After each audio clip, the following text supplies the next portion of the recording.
The single leg takedown attempt here. Needs to run the pipe on it. Oh, she might get stuck in a power guillotine though. Can't quite see the grip that the champ has. Uses it to turn, and those knees are nasty. Oh, absolutely. They got some spice on them for sure. She is peppering her with those shots. Can she? She can. Terrible, Sebastian. Another fantastic shot. Those knees are pinpoint. Oh, yeah, those are brutal. And just eating up the midsection of her opponent. And gets the trip as well.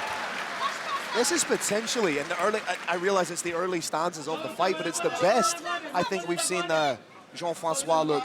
Oh, I mean, she's fighting mean in there. There's definitely bad intentions behind every single thing that she's thrown so far.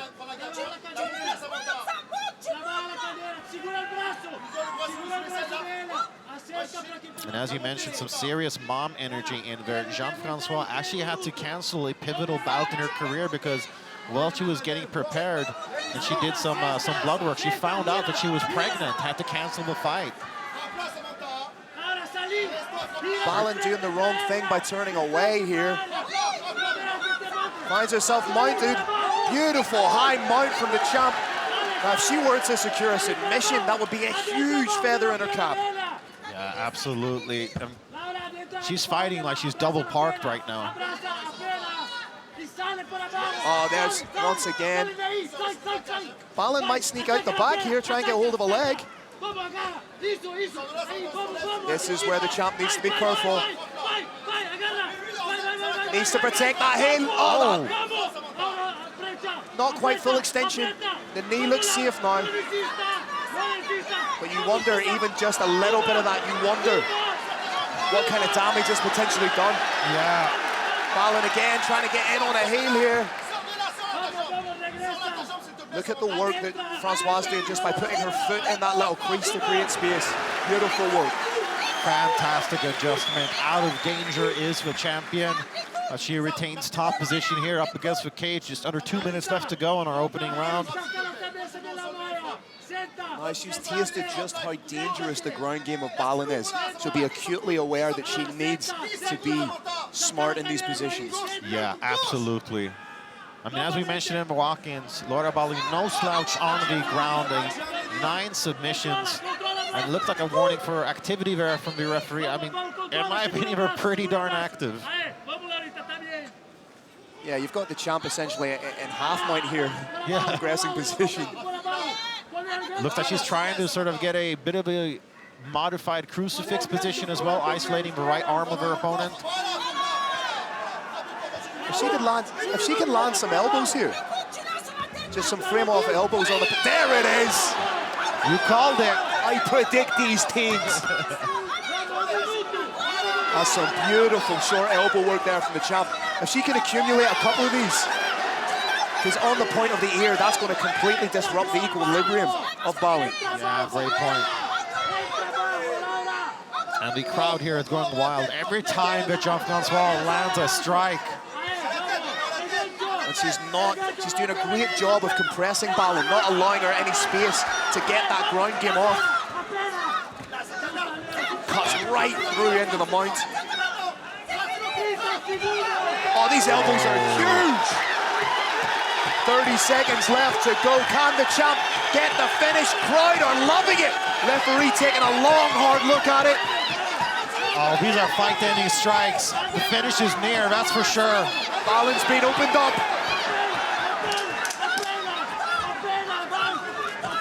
And look, I think Balin might survive to the second round, but how much will be left of her? Wow. Now, it's going to be interesting to see how quickly Balin gets up. Gingerly is the answer. Oh, yeah, taking her time. That nose has been squished. I mean, that was one-way traffic, and Jean-Francois was in the driver's seat. Unquestionably. Very close. If she had perhaps another 10 seconds or so, I think she would have finished the round. Yeah.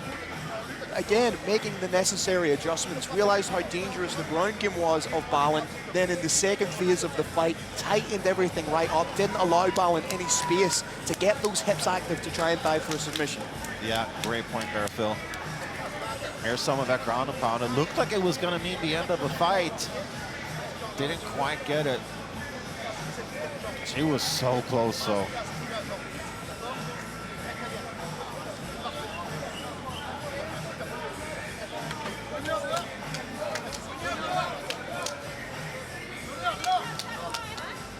Cuts him taking a... Yeah. You know, that was the infancy of her story. So that seems to be a common trend, indeed, among some of the fighters all around the world. Well, you know what I say about pressure, right? It creates diamonds. And yeah, MMA is, there's so many stories. Just look at Georges St. Pierre, one of the examples as well. Oh, look at that. Oh, there you have it. Just grabbing that leg and taking the opponent down. And Varela having to contend with the impact there as well, trying to find a way out. That was a nice, very nice reaction there from Bodziak, because I think he was starting to feel a little bit frustrated, not really accomplishing what he wanted to on the feet. But, you know, as I've said, he was a striker, but so was Niko Kovacic, who got the job done. And guess what? Bodziak's first ever MMA win was via submission as well. So, you know, you've got to be able to do it all if you're going to compete in a high level, as for example, at such a high level as Hexagone MMA.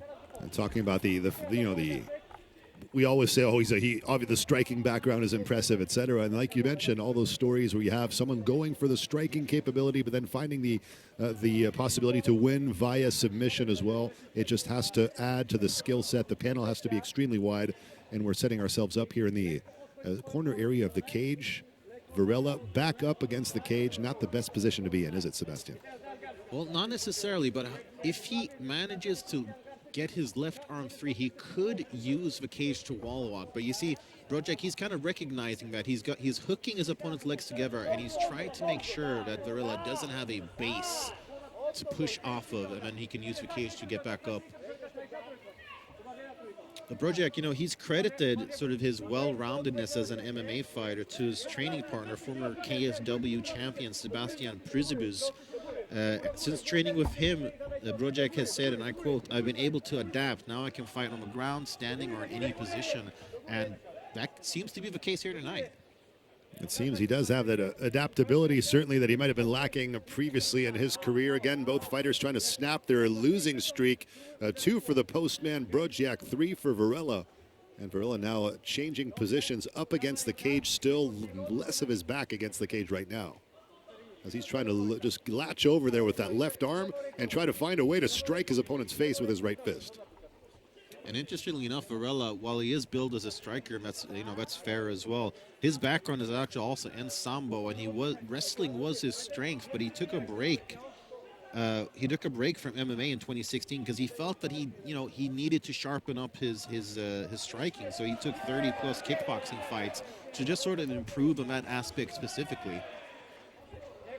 Certainly generated a large number of victories on the kickboxing scene as well. And again, just the way the story unfolded in round number 1 here, we looked like we were gearing up for a striking festival of sorts, and then it quickly moved to the mat. And since then, both fighters have been trying to find an answer here tonight.